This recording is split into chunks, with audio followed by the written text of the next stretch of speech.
she's in a lot of danger as far as like she's burnt things in the kitchen and gotten burns on her body. But anyway, she only gets 1.25 hours of caregiver a day from DSHS, which is through 18 and long-term care. And we have asked several times to get an exception to the rule, and now we're having a hearing through the Administrative Hearing Office this Friday to try to get the hours up. We talked to a lawyer that we contacted through a free lawyer agency, and she basically just threw her hands up and said, well, this is their rules. You know, if you don't have an arm hanging off, or, you know, you're not, you know, you can actually move. She presents well, she looks well, but the memory is a huge safety issue and impulsivity and stuff. So I'm just wondering, where do you go? I mean, if we don't manage to get more hours this Friday to the judge, would any kind of legislation change this? So I'm not sure where you live. Okay, great. So I know your representative as well. If you go to your representative and you talk to them about what's been going on with your family, they can help advocate for you. They may do it directly, or they may do it indirectly and say, no, we have a family here who's struggling, who needs more help, and we need to change the rules to make it easier for this family to get what they need. The thing is that they want to help, but they can only help if they know what the need is. So if we don't talk to them because they scare us, or we're intimidated, or whatever, they're not going to meet that need because they don't know about it. So Ormsby, Shelley, we can study who that is later. But they will help, and they do listen. So that would be an option. Can I emphasize? Tim Ormsby and I sat next together, each other, for 8 years. I got the hell out of there.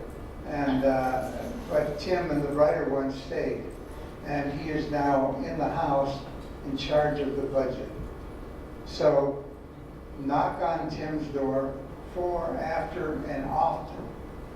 Tell him Dennis Flanagan said you better do what you asked. And he will probably not be afraid of me, but he will respect me on this issue because he knows it. Tim Ormsby's heart is as wide as this room. And he's even brighter than I think I am. So he's pretty good. I would throw that into the hopper. And go, and RD or independent, whatever, go door to door to door to door to door. You have personal histories that have tears in them for you every night in some fashion. Those tears are the most, I mean, legislators cry. They do. And they may cry after you leave, or they may cry right there if you can bring that story to them. And I watched her when, basically we haven't met that often, but she would say, I just went in to see so-and-so and things are turned around. Anything else? Yes?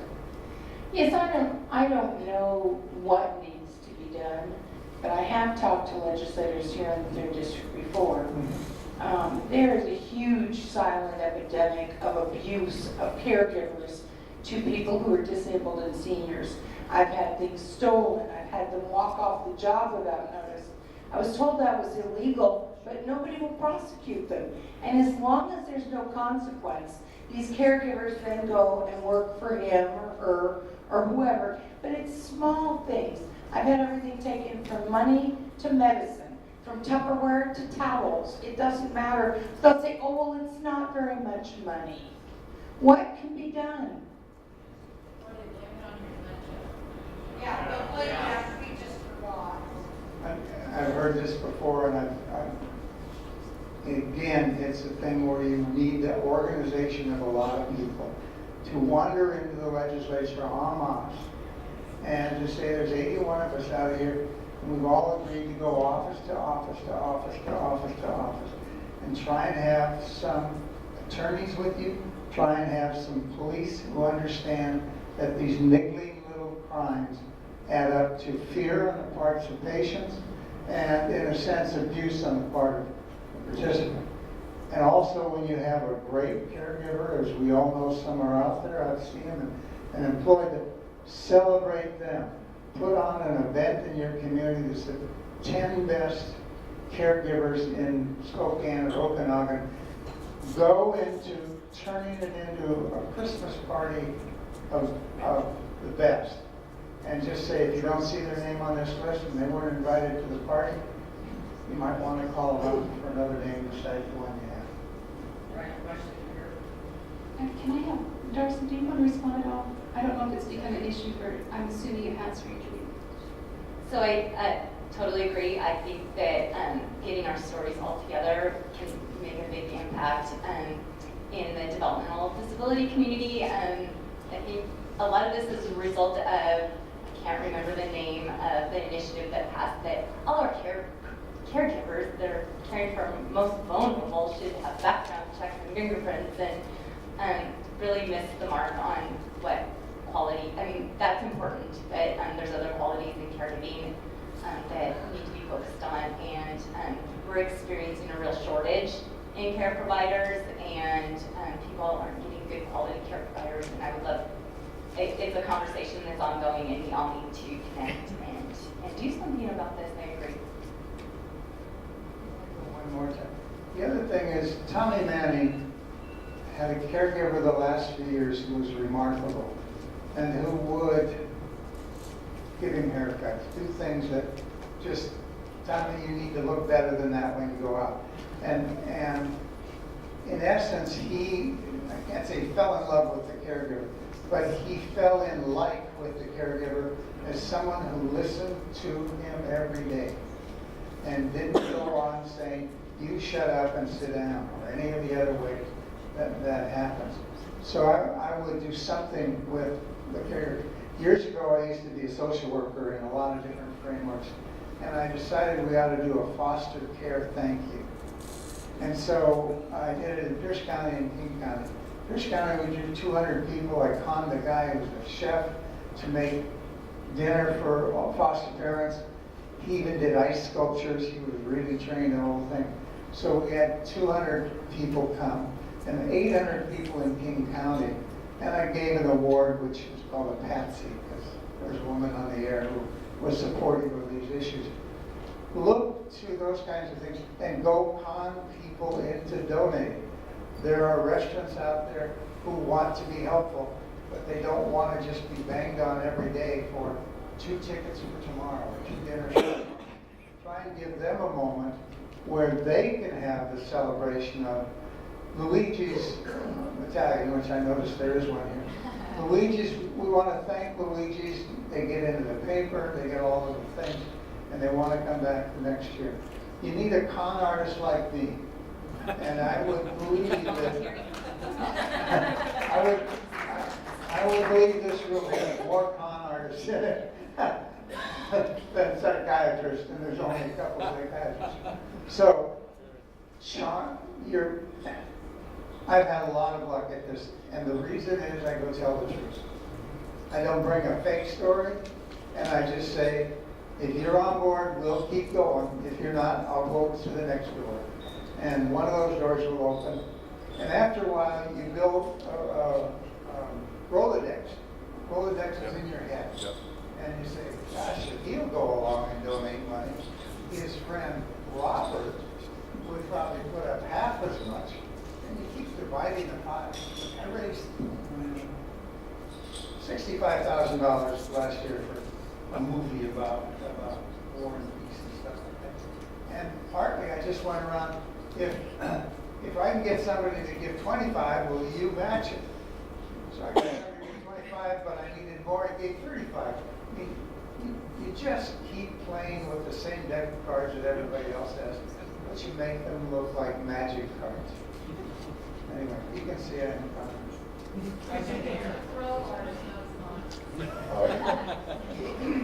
Yes. This question is for Danielle and Mark.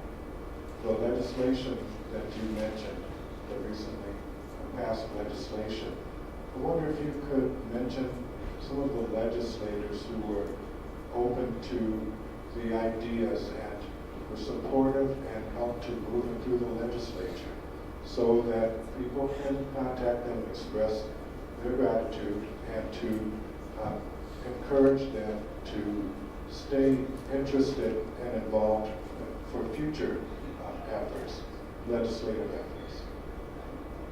So I won't list their names up here because I think everybody will forget. But if we do actually meet over there and we make them a listserv, then I'll send out a message with the senators and representatives who've been most helpful. But truly, most have been helpful because I've gone to them, I've told them what's happened to me, and that if I don't get my friend help and hope, it's probably going to be his life. And it hits their heart and it makes them care. And we need to tell those stories. And with that truth and integrity, we don't have a bias, we just simply need help. And it will make a difference. And so I'd say the ones that I've connected with, and I've probably connected with 2/3 of them, have been supportive. We have a question over here. So, Washington's injured workers with TBIs learned pretty quick about LNI's independent mental field examiner system, which by accident or design seems to victimize and defraud the injured people pretty frequently, and also seems to apparently put a bunch of bills on Medicaid that aren't fairly Medicaid. My question is, if enforcement pokes a look, I mean, a couple undercover officers walk through here, they don't even bother to hide it, right? How do you direct attention to that? Is that done through a similar process that you guys are describing lobbying? Is that done through legislation? Yeah, so my suggestion again, if you have an issue that's affecting your life or the life of your loved one in your inner circle, go to your representative and senator. Each of you have 2 representatives and 1 senator, and let them know, here's what's happening. They may have an idea of, could you go? You're doing great, but I was just gonna, it made me think that don't just think of it as during legislative session contact. The best time to talk to them about personal issues that you maybe don't have a solution to yet or a bill to tie it to is in the off session time, because they are back in the area and they're meeting with their constituents and they want to hear from you. So I think that meet with them as often as you can. Just a logistical, practical part of this, it's really hard to get them to talk to them directly, the representative senators. They have essentially a gatekeeper, which is their legislative assistant. So if you call and you say, I'd like to talk to Representative so-and-so, they say, well, he's real busy, but you can talk to me, I'm the assistant. That's by no means a failure. Because when I first started talking to people last January, it was almost impossible to get an appointment with the actual senator or rep. So instead, I just said, can I talk to you? And you was the gatekeeper. And that gatekeeper heard what I had to say and put me on the schedule. So you do have to be persistent, but once they know you have a legitimate issue, then it's real easy to get access directly to your reps and senator. I wanted to do that. My assistant was a gatekeeper to a degree because we get too many people. But they would listen to whomever. And the assistant knows the legislature. And if they know this is an issue the legislature wants to know more about or knows more than we know about it, you will get in to see him. But the other thing is the assistant will keep heckling you until you give up. It's kind of like a spouse.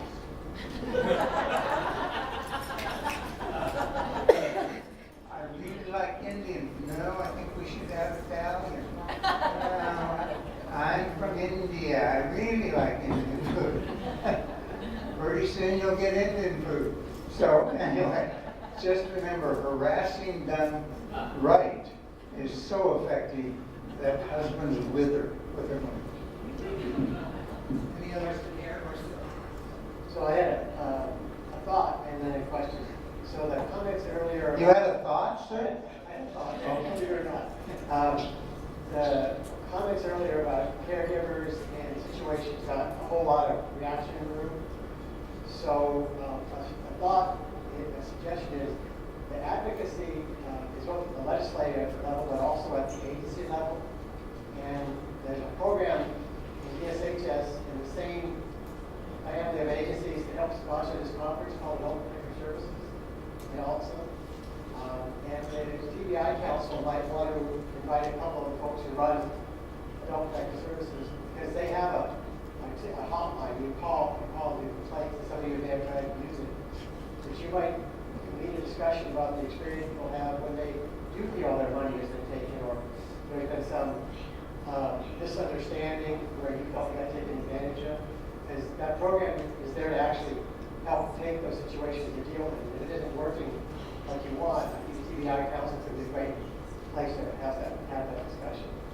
So, my question, and maybe Denny, if you have one, really more of the other two of you, and then compliment you for explaining what your experience is in working with the people who are legislators. So, do you have an experience you could share when they got the aha, any of you, when you were doing that advocacy, and instead of that legislator know-it-all that you thought that they're the all-powerful, that you got through that and they got it, and there was an understanding that led to something that helped show the story of how it can happen? Yes.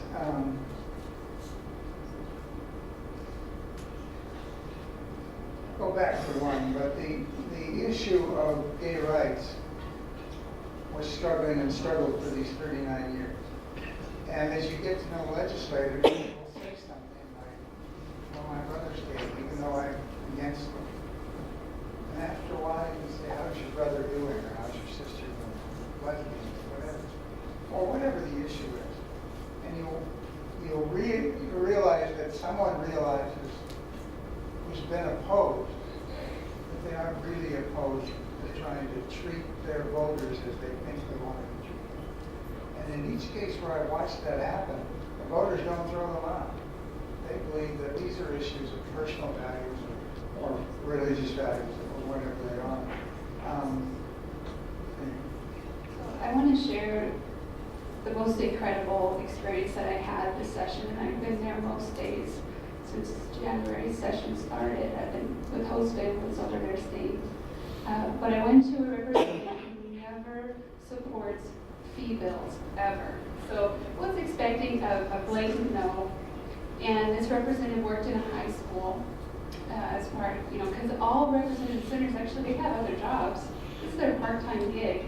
It's one of the reasons why talking to their assistants, one of the reasons their assistants are full-time gigs. So it's really good to talk to them. But anyhow, during the year he worked in a high school, and I told him that I had fractured all the bones in my face and had all these surgeries, and he just stopped and he listened, and he said, I have a 16-year-old girl in my high school, and she just was hit by a drunk driver. She had the same injury that you're describing, and she's at Harborview, and we want to go visit, and she's refusing visitors because she looks so bad. And I said, I will go see her like this, with all this makeup, with all these surgeries behind me, and tell her there is hope. He signed those bills. Not only did he sign the bills and support them, he's become an advocate for them. To ask a question. So, This is for the previous legislature person. that's a great